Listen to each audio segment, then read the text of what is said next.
You've tuned in for a reason. Maybe that nagging doubt about the world we trust too easily. And right here, we're diving straight into it. Medical sabotage. It's one of those terms that twists in your gut, doesn't it? The idea that healers, doctors, nurses, the folks we hand our lives to, could turn that trust into a weapon. Deliberate harm wrapped in a white coat. Over the last 50 years, stories like this have popped up, each one chipping away at what we thought was solid. Think about a family doctor slipping morphine into patients who walked in feeling fine, or nurses in neonatal units pushing tiny lives to the brink for no reason anyone can fathom. These aren't wild tales. They've happened, and they've left families shattered. Take Christopher Duntsch, the guy they called Dr. Death. His story blew up in podcasts and shows, forcing everyone to stare at the mess. A neurosurgeon who mangled spines, left people paralyzed or worse. And it wasn't just bad luck, it was a pattern, clear as day if anyone bothered to look. But here's where it gets darker. Donald wasn't some lone wolf. Zoom out, and you see this shadow stretching across borders. Cases in Europe, Asia, everywhere. Trusted hands turning lethal. What lets this happen? Credentialing gaps, for starters. Holes in the system where qualifications slip through unchecked. Then there's the deference, that quiet nod to authority that keeps questions at bay. And don't get me started on the culture of protection. Hospitals circling the wagons to shield their own. Reputations over lives. You know how these things go. Clean on paper, messy in the dark. Patterns of clustered harm show up in the data. Spikes in deaths or collapses that scream, something's wrong. Statistically visible, yet they sit there, uninvestigated, while families grieve in silence. I talked to one mother years after her baby died in a ward where alarms kept going off unexplained. She said, "I replay that night over and over, the monitors beeping, nurses rushing in, but no one asking why it kept happening." Her voice still breaks when she describes holding her child one last time, wondering if trust blinded them all. It's that kind of raw doubt that fuels this, makes you question every sterile hallway, every reassuring smile. The urgency hits hard because it's not just history, it's a warning about systems still vulnerable today. Care becomes a hidden threat, and we're left picking up the pieces. Stick around, because next, we're peeling back the layers on healthcare systems worldwide. The cultures and rules that set the stage for these betrayals before they even began.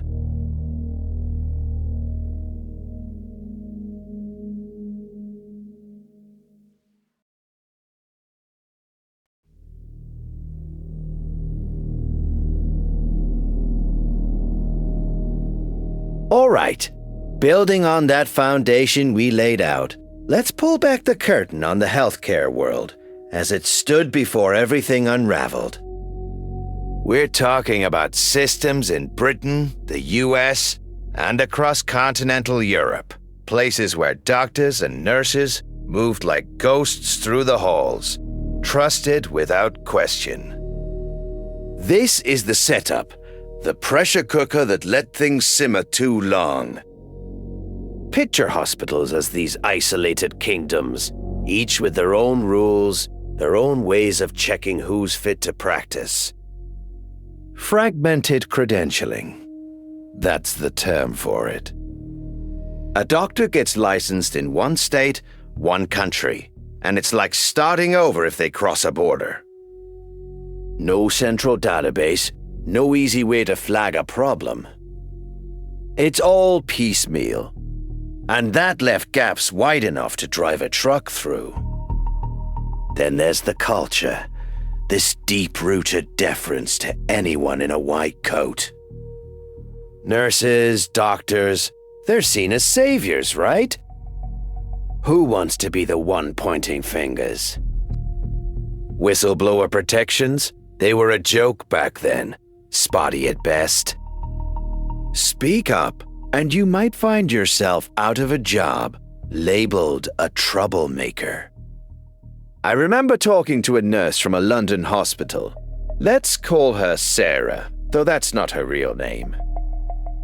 She'd seen odd patterns in patient deaths, but when she whispered about it to a supervisor, the response was cold.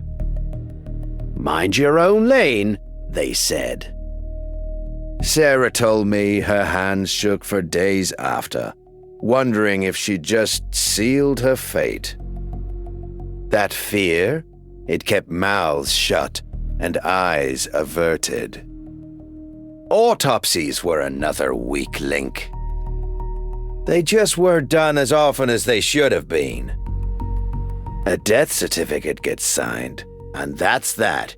No questions, no digging deeper.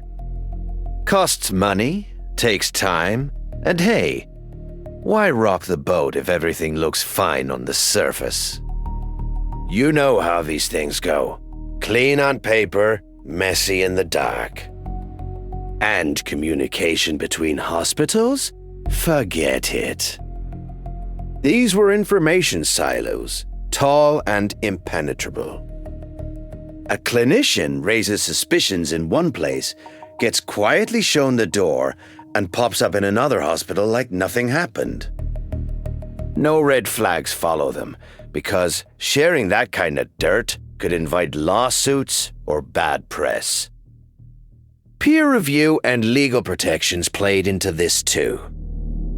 These are shields meant to encourage honest feedback among doctors, but they often worked like armor for the wrong people.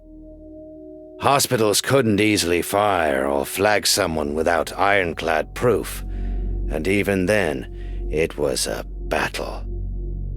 Reputational risk aversion kept everything hushed. Better to pass the problem along than deal with the fallout. Investigators later pointed to all this as institutional failure, not some grand conspiracy, but a web of cracks that let harm slip through. In Britain, you'd have the NHS trusts operating in their bubbles. In the US, it's state-by-state chaos. Europe had its own patchwork of regulations. Everywhere, the same story. Systems under pressure, bending but not breaking, until they did. These weaknesses didn't just happen.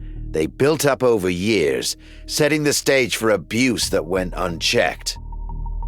Peer protections meant colleagues covered for each other, sometimes out of loyalty, sometimes fear. Early intervention? Rare because no one wanted the headache. It's cynical, sure, but that's the reality we uncovered. Public inquiries hammered this home. Vulnerabilities exploited, not by design, but by default. So, there you had it. The world before the breaking point, fragile and flawed. Next, we'll follow the detailed timelines that led up to pivotal cases, tracing early warning signs, anomalies, and the gradual build-up to critical incidents that revealed medical sabotage.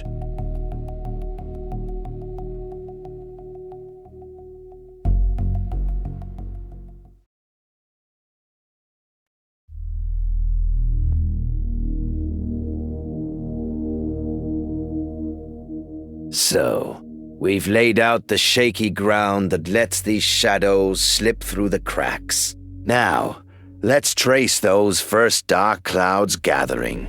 The subtle shifts that hinted at trouble brewing long before anyone raised an alarm. Picture a hospital ward, quiet in the off hours, where the beeps and murmurs form a familiar rhythm. But then, something disrupts it, patterns that don't quite fit. We're talking about early signs, those escalating anomalies that clustered around certain clinicians. Things like sudden cardiac arrests popping up more often than they should, neonatal collapses that leave everyone scratching their heads, unexplained deaths that seem to follow one person like a bad shadow. Staff on the front lines often spotted these oddities first. A nurse might notice the same face at too many codes, or a doctor could flag a string of cases that just felt off. But too often, those whispers got brushed aside, buried under bureaucracy or doubt. Take Grantham's Ward 4. Back in early 1991. This was a pediatric unit, supposed to be a safe haven for kids. But over just 59 days, from February to April, there was this alarming cluster of pediatric cardiac arrests. Infants who'd been stable suddenly crashing, hearts stopping without warning. Nurses started murmuring about it, how the incidents seemed tied to shift changes or specific staff presence. One nurse later recalled in an interview, her voice still shaky years on, "I'd come in for my shift and there'd be another baby in distress. It was like clockwork, but when I mentioned it, they said I was overreacting. The kids get sick fast." She felt that knot in her gut, knowing something was wrong. But the higher-ups waved it off. Medical ambiguity played a big part. Sudden cardiac arrest can look like a natural tragedy, especially in fragile little ones. Access to drugs made it all too easy to tip the scales, to create chaos that blended right in with the everyday emergencies of a busy ward. You know how these things go. Warnings whispered in break rooms, ignored until the storm breaks. Then there's Niels Hergel, working in ICU units across Germany. Before his 2005 arrest, there were these building anomalies, patients dying unexpectedly, often from sudden cardiac issues. Colleagues noticed the patterns. Higher death rates on his shifts, drugs going missing, or equipment tampered with in subtle ways. One co-worker later shared in testimony, "I'd see him lingering by bedsides, and then alarms would blare. I tried to speak up, but they told me to focus on my own work." That silence let it escalate, exploiting the gray areas where a hard stopping could be chalked up to age or illness, not foul play. Michael Joseph Swango takes it global. He bounced between US hospitals and overseas gigs, leaving a trail of unexplained deaths in his wake. Early on, there were clusters of patients collapsing, sudden cardiac arrests, mysterious downturns that puzzled everyone. Staff raised flags, odd injections, patients fine 1 minute, and coding the next. A nurse from one of his early postings remembered. He'd volunteer for the tough cases, and then they'd crash. I documented it, showed my supervisor, but they said it was coincidence, that I shouldn't stir trouble. Her decision to push back changed nothing at first. She ended up transferring out, haunted by the what-ifs. Swango thrived on that access to meds, to vulnerable patients, and the system's habit of looking the other way. These stories overlap in eerie ways. The drugs within arm's reach, the ambiguity of a sudden collapse masking intent, and those brave souls who saw the signs but hit walls of denial. It's the build-up, the storm clouds thickening, as harm accumulated unchecked. Patterns emerging in wards and ICUs, whispers growing louder, yet silenced time and again. Next, we'll slow it down and zoom in on those pivotal moments themselves, the specific cases where harm unfolded or was caught in the act, drawing from stories across borders.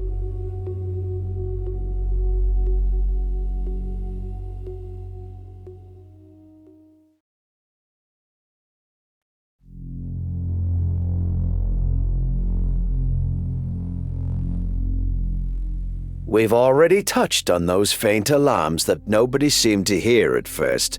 Now, let's step right into the shadows, the raw seconds where trust snapped and lives ended. Start with Beverly Allett, back in early 1991. She's working Ward 4 at Grantham Hospital, and over those brutal 59 days from February to April, she turns a nursery into a nightmare. One tiny patient after another, infants, helpless. Allett slips in, injects insulin or forces air into their veins. It's quick, quiet, and by the time anyone notices, the baby's crashing. Picture a nurse on shift recalling it later. I saw the child go blue, seizing up like that. We fought to bring them back, but something felt off. Too many in a row. Each attack leaves parents shattered, holding vigil by incubators that suddenly turn into battlegrounds. No grand drama, just a syringe and silence. Shift to Germany, 2005. Niels Hogel's at a clinic, and he's got this habit, pumping unauthorized drugs into hearts that can't take it. One day, a colleague catches him in the act, syringe in hand, injecting a patient who's supposed to be stable. The room freezes. "What are you doing?" she asks, but it's too late. That witness testimony? It's chilling. She described the patient's monitor flatlining right there, the beeps turning frantic, while Hogel just stands by, almost casual. Families get the call later, but in that moment, it's all about the rush to resuscitate. Paddles, shouts, a life slipping away because of one man's twisted game. You know how these things go. Heroes on the payroll, monsters in the scrubs. Over in Dallas, Christopher Duntsch is carving his path from 2011 to 2013. He's in the OR, privileges intact, botching surgeries that leave people paralyzed, or worse. One procedure after another, he drills too deep, severs nerves, turns routine ops into bloodbaths. Patients wake up, if they wake up, screaming in pain they never signed up for. A scrub tech later shared in an interview. I watched him fumble the tools, blood everywhere. We tried to intervene, but he kept going, like nothing was wrong. Those catastrophic outcomes pile up, yet the Texas Medical Board doesn't pull his license until December 6th, 2013. By then, the damage is done. Lives ruined in sterile rooms. And then there's Harold Shipman, the trusted GP in England. He's injecting morphine into his patients, quietly ending them under the guise of care. These aren't flashy crimes. They're house calls that turn fatal. One after another, he administers the dose, watches them fade, and signs off on the paperwork. It all comes out posthumously for many victims, but think of the relatives who found them. A daughter walking in, seeing her mom unresponsive, the syringe mark fresh. Shipman's convicted on January 31st, 2000 at Preston Crown Court for 15 murders, but the toll's way higher. Each injection, a betrayal in the patient's own home. These moments, they're the pivot points where healing flips to horror. No warnings, just acts that shatter everything. A parent weeps over a crib. A co-worker stares in disbelief. A patient lies broken on the table. A family discovers the unthinkable. It's the quiet details that linger. The beep of a failing monitor, the metallic click of a syringe, the sterile smell masking the rot underneath. These incidents didn't just happen. They tore through lives, leaving scars that time doesn't heal. Coming up, we'll look at what hit right after. The first waves of reaction from hospitals, staff, and those grieving families. The chaos that followed in those initial days.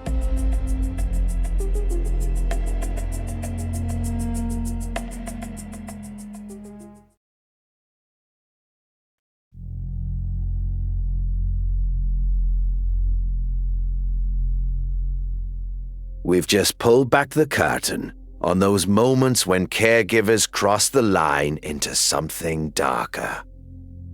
But what comes next? That's where the real fog rolls in. The immediate aftermath. Those first raw hours of confusion and quiet cover-ups in the hospitals. Let's start with the wards, where kids were supposed to be safe. In the case of Beverly Allett, it wasn't one isolated incident that raised alarms. No, it was the clustering of pediatric cardiac arrests, one after another, kids crashing without warning.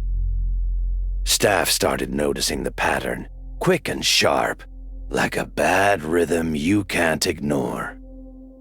A nurse on shift remembered it clearly in her later interview. We'd stabilize one child, turn around, and another would go down.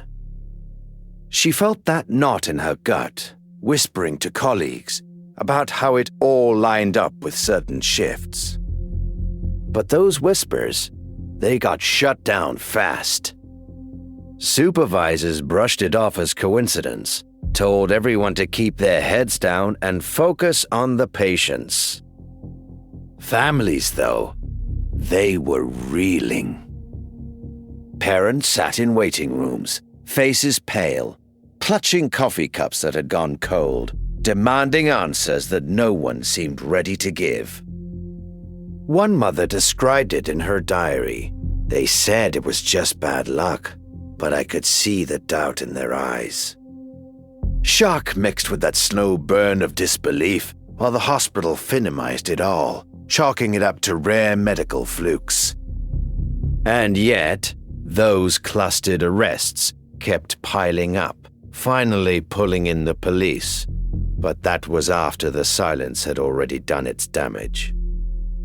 Shift over to Harold Shipman, the doctor who played God in his quiet practice.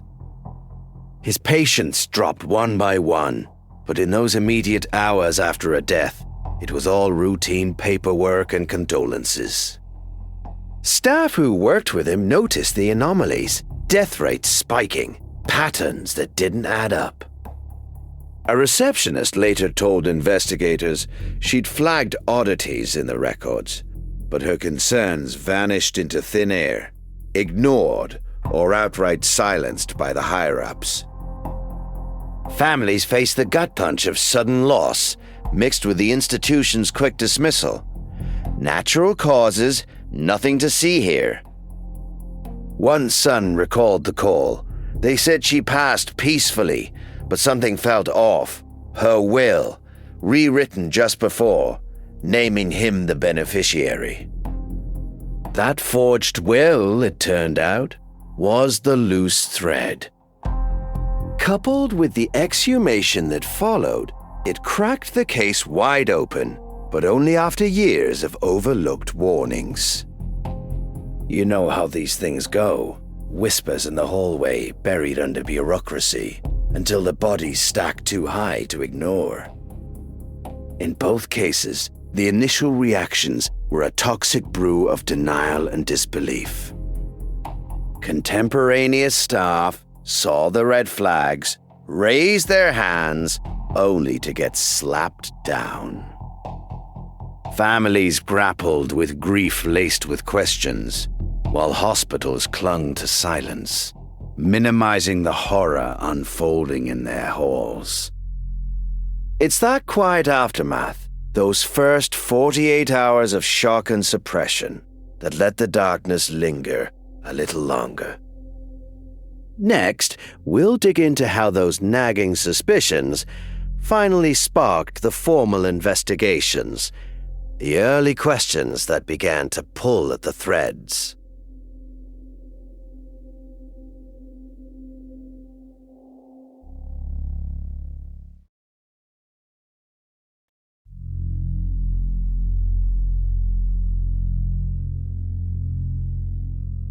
Those first waves of doubt and confusion fade, don't they?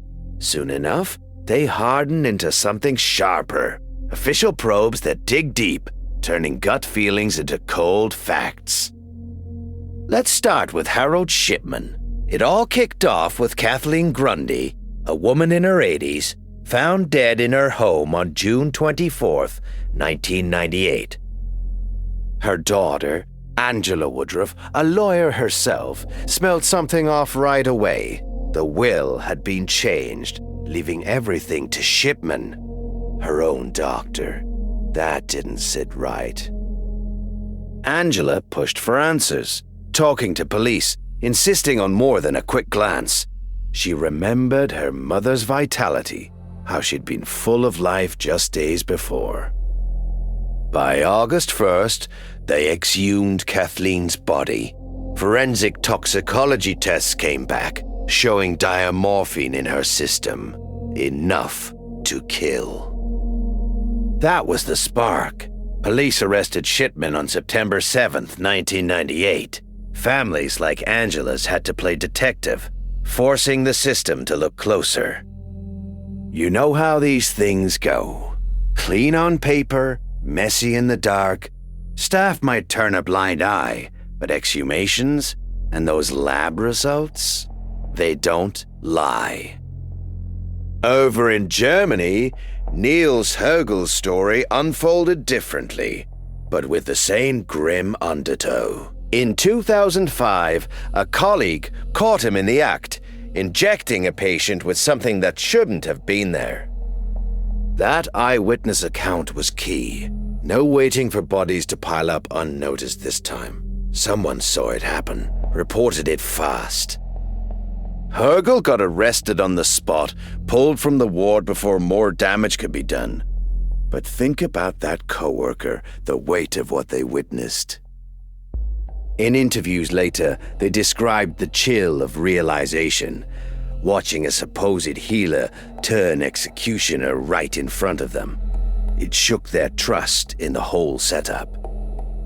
Then there's Michael Joseph Swango, the doctor who bounced around hospitals like a bad penny. His luck ran out at Chicago O'Hare Airport in June 1997. He was heading out of the country, but federal agents were waiting. They detained him right there in the terminal, based on suspicions that had been building for years. Witnesses from his past jobs started talking. Nurses who'd seen odd deaths on his shifts, patterns that screened trouble. One nurse recalled finding empty vials, her stomach dropping as pieces clicked. Those accounts fueled the initial probe, leading prosecutors to dig in. Swango's arrest marked the start of unraveling his web, piece by piece. Don't forget Beverly Allett, the nurse in that pediatric ward. A cluster of arrests, kids suddenly collapsing, finally triggered a police inquiry. Parents were the first to raise hell, noticing how their children deteriorated under her care. One mother described holding her baby, whispering prayers as alarms blared again. Exhumations played a role here too, with toxicology revealing insulin overdoses in tiny bodies. Families pushed for those digs, literally unearthing the truth staff had overlooked. These early steps, arrests, witness statements, lab work, they built the cases from whispers to warrants, But often, it was the families leading the charge, demanding action. Forensic toxicology cut through the denial, proving what eyes in the room had missed or ignored. It's a pattern that repeats, quiet and brutal. As these probes gained steam, the hospitals and higher-ups couldn't stay silent forever. Next, we'll look at how those institutions scrambled, covering tracks, fighting back, or pretending to change.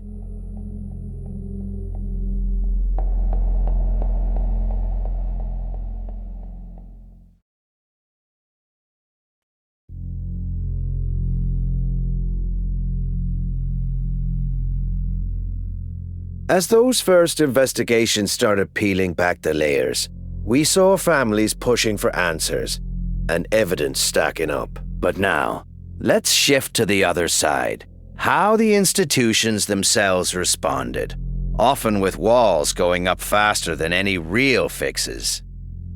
You see, in these cases, hospitals, medical boards, and legal systems didn't always rush to investigate. No. They prioritized protecting their own reputations, throwing up barriers that kept the truth buried a little longer. Take Christopher Duntsch, for example. This guy was operating in Dallas, racking up one disaster after another from 2011 to 2013. Despite all that, he held on to his surgical privileges right up until the Texas Medical Board finally yanked his license on December 6, 2013. Why the delay? Well, institutions leaned hard on peer reviews and legal hurdles that made firing someone like him a nightmare. It was easier to shuffle papers than to shut him down. And that culture of denial, it ran deep. Colleagues would whisper concerns in hallways, but officially, everything stayed quiet. Too risky to rock the boat. Over in the UK, the Shipman inquiry laid it all out. They dug into Harold Shipman's case and found massive failures in how certifications were handled and local oversight worked. Or didn't. Brevity and that old professional courtesy kept dangerous doctors in the game. One nurse who testified later said she felt sick watching supervisors brush off red flags, like it was just bad luck, not a pattern. She remembered the knot in her stomach during staff meetings, knowing patients were at risk, but the higher-ups focused on keeping things smooth, reputations intact. Then there's Michael Joseph Swango. This one slipped through cracks across borders, because hospitals and jurisdictions didn't share disciplinary info.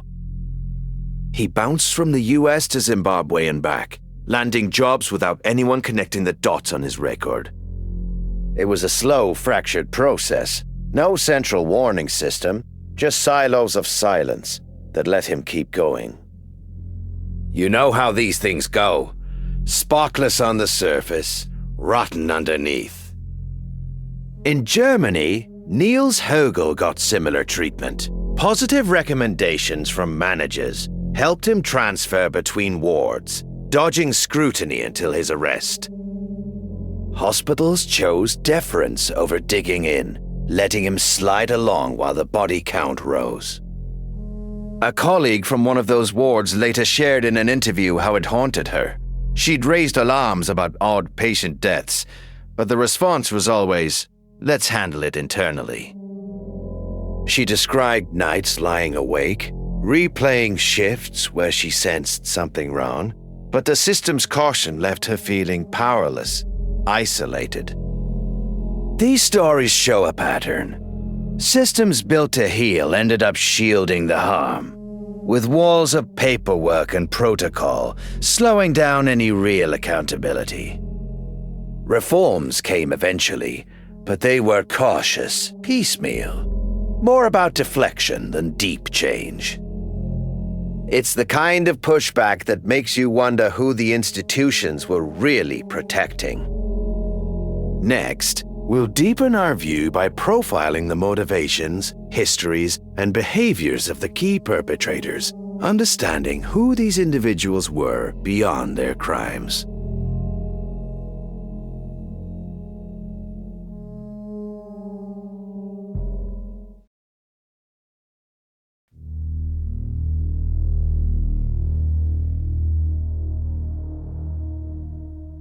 We've torn apart the walls that shielded these killers, the institutions that turned blind eyes. Now, let's step inside the shadows of their minds, figure out what drove them to play God with needles and vials. Start with Donald Harvey. He called himself the Angel of Death, and back in 1987, he pleaded guilty to a string of murders in Ohio hospitals. But that wasn't the end. Later, he boasted about even more, claiming totals that made your stomach turn. His confessions, those diaries, they laid it all out. Detailed admissions of how he slipped poisons into patients, watching them fade away. What pushed him? Power, mostly. That rush of control over life and death, hidden behind a nurse's scrubs. He'd write about it like it was poetry, but it was just cold calculation, psychopathy wrapped in routine. Then there's Michael Joseph Swango, a doctor with a notebook full of nightmares. Those pages, recipes for toxins, ways to kill without leaving too many traces. He tested them on patients, like they were lab rats. Compulsion drove him, that itch he couldn't scratch any other way. Attention too, the spotlight of being the one who tried to save them. One entry from his notebook sticks with me. He described mixing a brew, injecting it slow, then stepping back to watch the chaos unfold. It wasn't rage, it was fascination, a twisted game where he always won. Beverly Allett takes it to another level. She targeted kids in a British ward, using insulin, potassium, even air bubbles in veins. Witnesses saw her do it, deliberate jabs that sent children crashing. Her motive? Something like Munchausen by proxy but darker, craving the drama, the hero role when alarms blared. One nurse recalled Allett's calm face as a kid seized up. No panic, just a quiet thrill in her eyes. Control freak, attention seeker, call it what you want. She fed on the fear she created. And don't forget Niels Hogel. His thing was lethal injections, pushing drugs that stopped hearts cold. Witnesses caught him in the act, syringe in hand, that smug look like he was untouchable. For him, it was the high of resuscitation attempts, being the center of the storm he brewed. You know how these things go. Heroes on the surface, monsters when the lights dim. Tying it all together is forensic toxicology. That's what nailed them, linking unauthorized drugs to those sudden deaths. Take Shipman's case. Diamorphine levels off the charts in victims like Grundy. Proof that wasn't natural, wasn't accident. These tests strip away the lies, show the malice in black and white. No more hiding behind white coats. It's the cold science that exposes the deceptive hearts, the pathologies that turn healers into hunters. Next, we'll dig into the cracks, contradictions in the evidence, inconsistencies that make you question the whole story.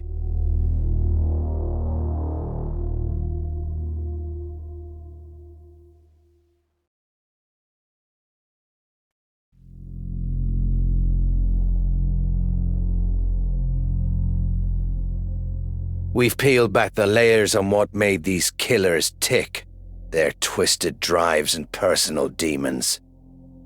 But now, it's time to stare at the cracks in the story, the bits that twist and don't line up, the anomalies that whisper something's off. Let's start with the basics, like those death certificates. You'd think they'd be straightforward, right? A record of how someone passed, signed off by a doctor. But in these cases, they were riddled with discrepancies. Causes of death that shifted depending on who you asked, or times that didn't match up with hospital logs. And autopsies? They were underused, skipped over like they were optional paperwork. Bodies buried without a second look, even when the circumstances screamed for one. Then there were these unexplained statistical clusters, wards where death rates spiked, patterns repeating in a way that wasn't random. But nobody acted on them. It was like watching storm clouds gather and deciding to leave the umbrella at home. Peer reviews had gaps too, big ones. Reports that should have flagged issues but somehow slipped through without scrutiny. Take Harold Shipman, for instance. He operated for decades with elevated death rates around him, but it took a forged will to finally spark the real investigation. That dodgy document, meant to line his pockets, led to an exhumation, and suddenly, the truth poured out. In Beverly Allett's case, there were these repetitive pediatric collapses. Kids crashing one after another on her watch, unexplained and piling up.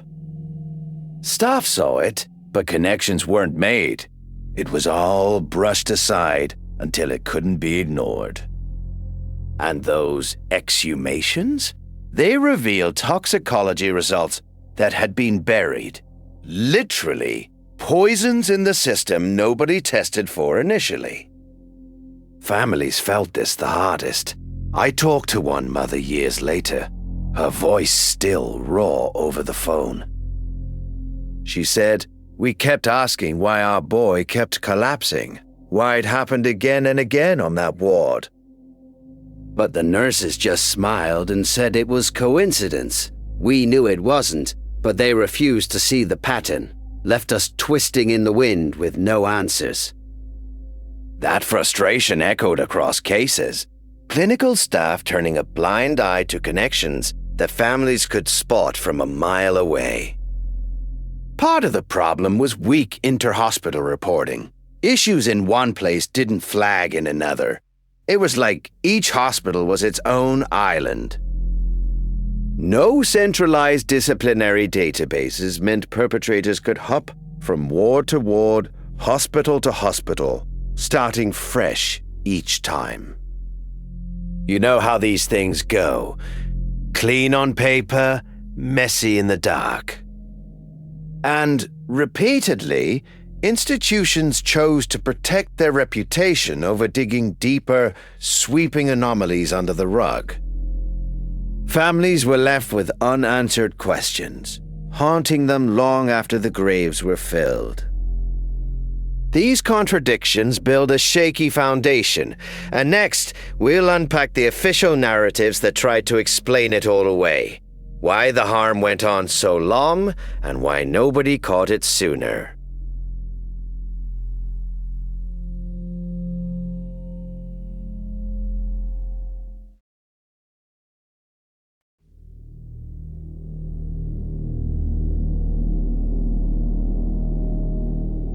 We've poked at those loose threads in the official stories, the ones that make you wonder. Now, let's turn to the main explanation they've been selling us, the official narrative that pins these nightmares on institutional cracks, not some shadowy plot. It's the story of how the system itself let killers slip through, exploiting blind spots that should have been obvious. Think about it. Fragmented discipline, where no one's really watching the watchers. peer pressure that keeps mouths shut, and communication silos that trap warnings in bureaucracy. This isn't about evil geniuses pulling strings. It's about porous systems that failed everyone. The Shipman inquiry laid it out starkly back after that doctor's rampage in England. They dug into hundreds of deaths, pointing fingers at failures in how deaths get certified and how local cops just didn't connect the dots. You know how these things go. Clean on paper, messy in the dark. One big hole was the underuse of autopsies. In too many cases, bodies went straight to the ground without a proper look inside. Doctors signed off on causes of death based on a quick glance or a family's word, no questions asked. That left killers free to keep going, their tracks buried with the victims.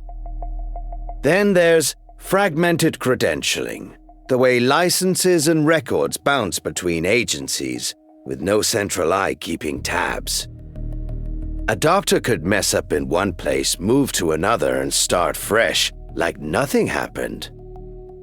Peer protections kicked in too, that unspoken code where colleagues hesitate to call out their own. It's not conspiracy, the reports say, just a tragically flawed setup that perpetrators walked right through. Take this one nurse from the inquiry's files. She later shared in an interview how she felt the weight of it all. She'd noticed odd patterns in patient deaths, but the system made her doubt herself. I kept quiet, she said, her voice cracking years later, because who was I to question a respected doctor? That silence haunted her, changed how she slept at night, knowing lives might have been saved if the barriers weren't so high. Official reviews hammer this home. It's systemic vulnerabilities, not some orchestrated evil. Perpetrators weren't supernaturally clever. The systems were just catastrophically weak, wrapped in professional shields. But of course, not everyone swallows this tale whole. Next, we'll unpack the pushback, the alternative views and defenses that say medical doubts and other factors muddy the waters on guilt.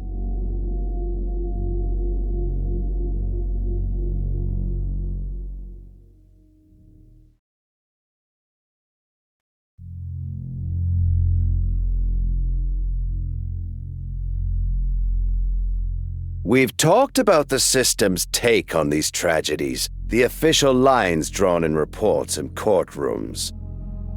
Now, let's flip the page to those voices pushing back, arguing that what looks like foul play might just be medicine's gray areas playing tricks on us.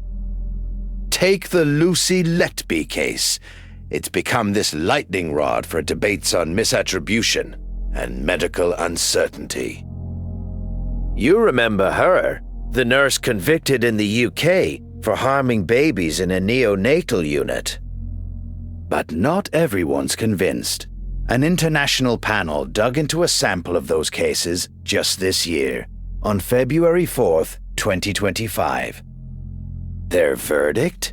No evidence of murder. None. They looked at the collapses, the sudden downturns in these tiny patients and said, hold on, this could be something else entirely. One expert on the panel, a pediatrician with decades in the field, put it bluntly in their report, these events align more with natural complications than deliberate acts. It's the kind of thing that makes you question how we connect the dots after the fact. Statistical arguments come into play here too. Rare complications in newborns aren't as rare as you might think when you cluster them in one unit. It's like flipping a coin and getting heads 10 times. Freaky, but not impossible. Add in an outbreak, and suddenly it's not random at all. Infection control failures have been flagged in cases like this. One nurse I spoke to from a similar unit recalled the chaos. She said, "We were fighting invisible enemies, bacteria spreading because sinks weren't cleaned right, or protocols slipped through the cracks. Babies went down one after another, and we felt helpless, like we were cursed." That helplessness, it's raw.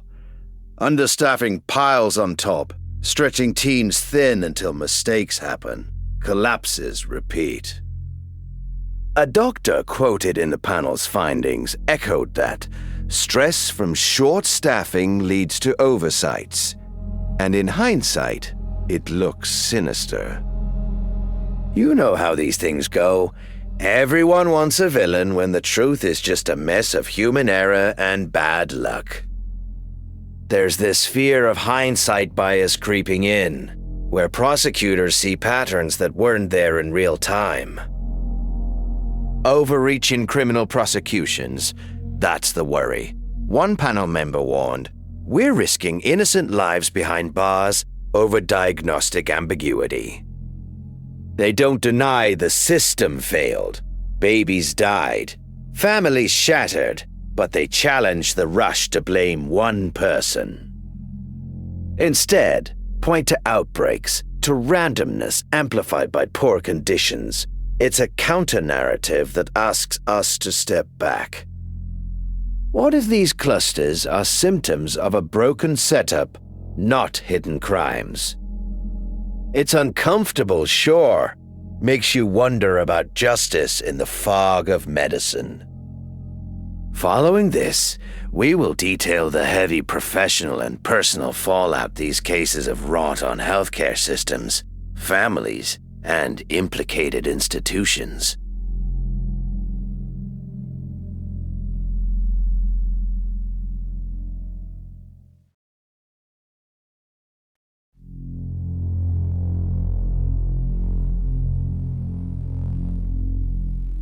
We've just unpacked those differing takes on blame when medicine gets murky. Now, let's dig into what came after. The ripples that shook systems, sparked changes, and left scars that haven't healed. This segment, we're talking aftershocks. The professional hits and personal wreckage from cases like these. It's a mixed bag, really. Some targeted reforms popped up, trying to plug the holes. But those deep structural weak spots, they're still there, lurking. Take the UK for starters. The Shipman inquiry kicked off a big overhaul in how deaths get certified, shaking up coroner routines too. Rules got tighter, paperwork more thorough, aimed to catch patterns before they buried too many. Then there's the FBI jumping in after Swango, tracking him across borders, finally nailing down the loose ends that let him slip away for years. Statutory inquiries followed Leppy's conviction, digging into hospital lapses. And here's where it gets rare. Actual arrests of higher-ups. After Leppy's case, at least 3 non-medical executives faced cuffs and charges. Criminal probes into management for ignoring red flags. You know how these things go. Promises of accountability shine bright in the spotlight, but fade when the cameras leave. Yet, despite these steps, the vulnerabilities stick around.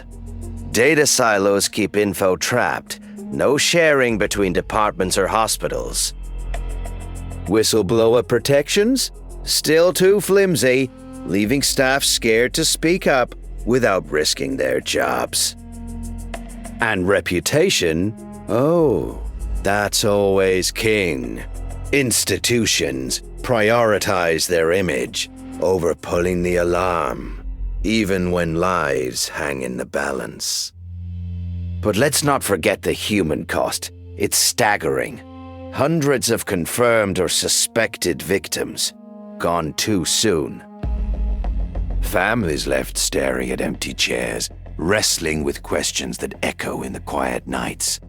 No real closure, just what-ifs piling up. I talked to one mother. Her words stuck with me. She said, "Every day, I wake up wondering if someone could have stopped it, if my baby's cries were heard, but ignored." Her voice cracked. You could hear the weight. Years later, she's still piecing together a life shattered by doubt and grief. Then there are the survivors, patients who made it out, but not whole, permanently maimed, dealing with scars that run deep, both on the skin and in the mind. One guy shared in an interview how his trust in doctors is shot. "I second-guess every pill, every checkup," he admitted, his tone flat, resigned. These aren't just stats. They're people, folks who walked into hospitals expecting help, only to face something darker. Reforms help, sure. Arrests send a message. But when systems still guard their secrets and silence the warnings, you have to wonder. How many more aftershocks before real change sticks? It's a question that hangs heavy. Next, we'll chase down the unresolved questions, those nagging mysteries, gaps in the story, and doubts that keep everyone up at night.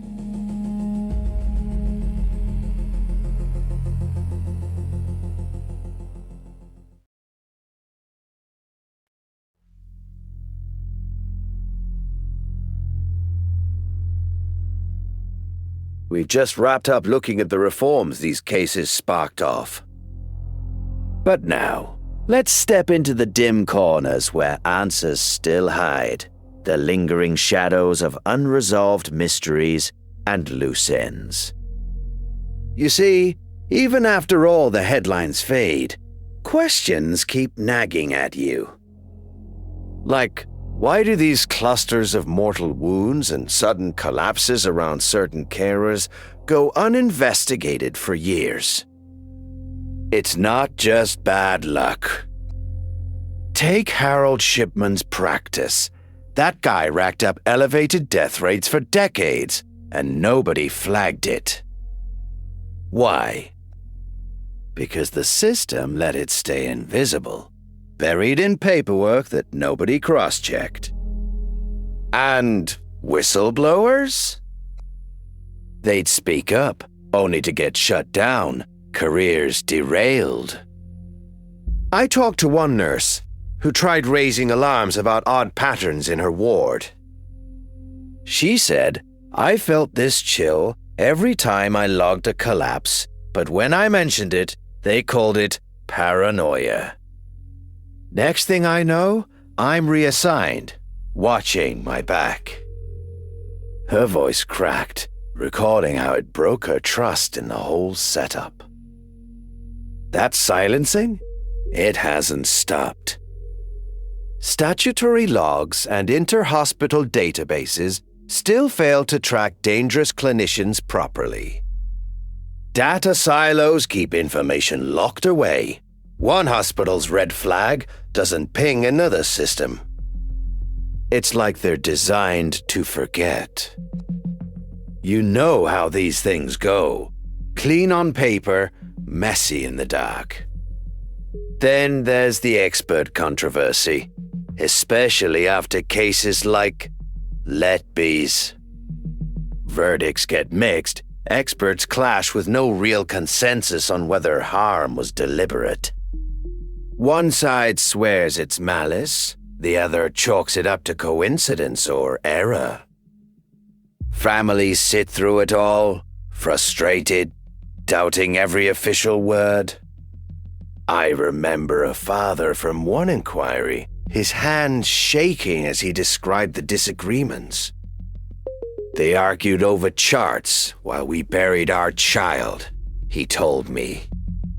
It tore us apart, not knowing who to believe. Investigators feel it too. The doubt lingers like smoke in a closed room. But here's where it gets interesting. Forensic tools often cut through the fog. Exhumations and forensic toxicology have revealed facts that clinical staff overlooked or flat out denied. Dig up a body, test the remains, and suddenly patterns emerge, poisons or injuries that wards dismissed as natural. It's grim work, but it proves what eyes in the moment missed. Why does it take that? Structural vulnerabilities persist. Reputational fears make hospitals hush things up. Protections for whistleblowers are paper thin. These loose ends tie back to the same rot. Systems built to protect themselves, not the vulnerable. Families still push for answers. Investigators chase ghosts. It leaves you wondering if justice ever fully arrives. For our final segment, we'll pull all this together and circle back to the big one. Why these clusters slip by undetected for so long, and what stops institutions from facing them head-on.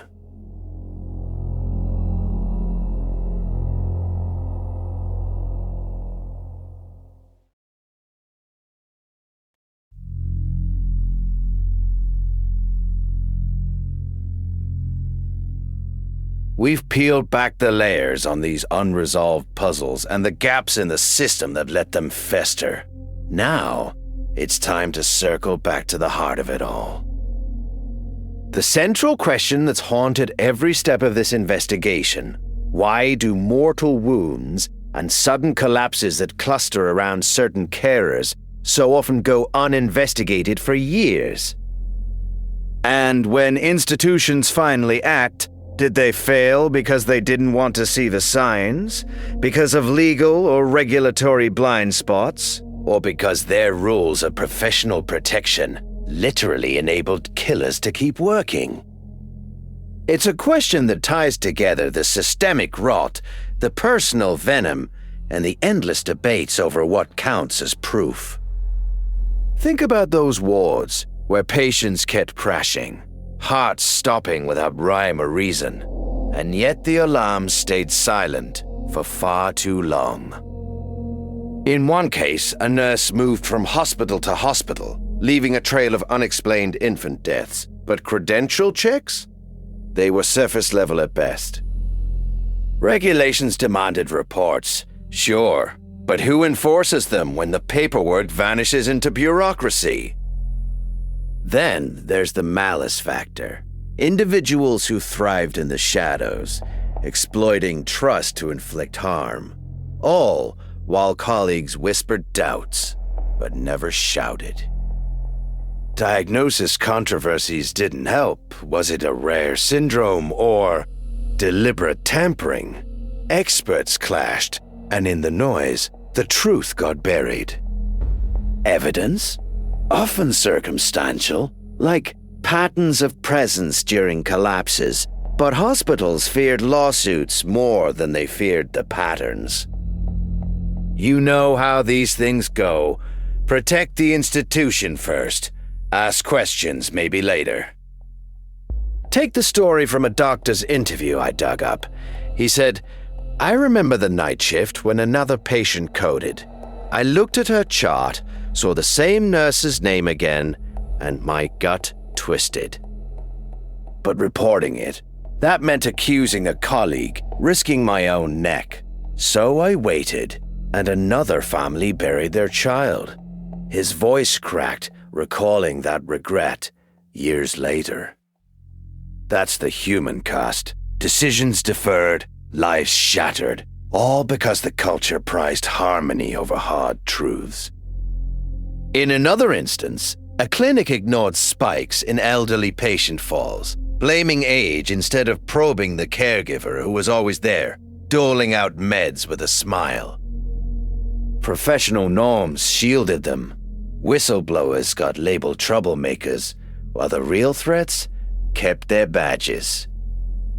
These failures aren't ancient history. They're blueprints for ongoing risks. Without reform, Like mandatory cross-checks or anonymous reporting lines, the blind spots stay wide open. We need cultures that question clusters, regulations with teeth, and a willingness to confront the unthinkable before more names join the lists of the lost. Trust in medicine?